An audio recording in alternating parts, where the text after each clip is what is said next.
As a teenager, I grew up with a lot of insecurity, a lot of inferiority. Some of you have heard some of this story before. I actually thought I was dumb.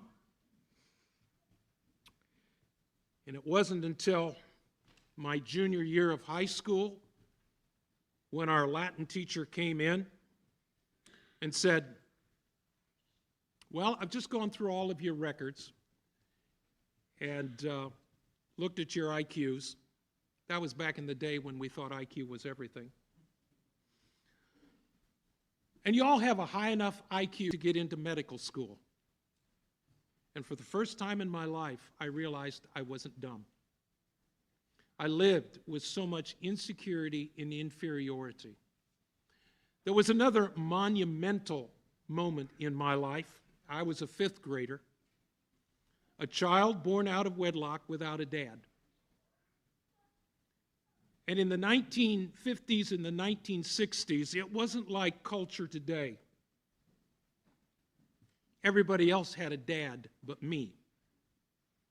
Can you begin to see how that added to my inferiority and my insecurities? And then my mom got married, and poor dad was stuck with me. But then he chose to adopt me. We'll say more about adoption a little bit later.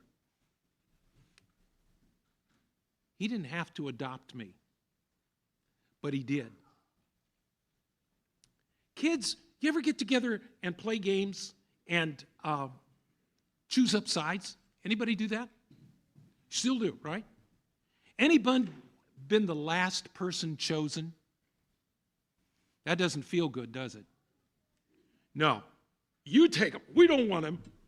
We choose up sides to play baseball. And you're the last one chosen. No, we don't want him. He makes outs. But listen to what Jesus says. I love this. John 15, verse 16. You didn't choose me. Even though I grew up in Sunday school singing, I have decided to follow Jesus. I have decided. No, Jesus says in John 15, you didn't choose me, but I chose you. Turn to the person next to you and go, God chose me. Just tell them,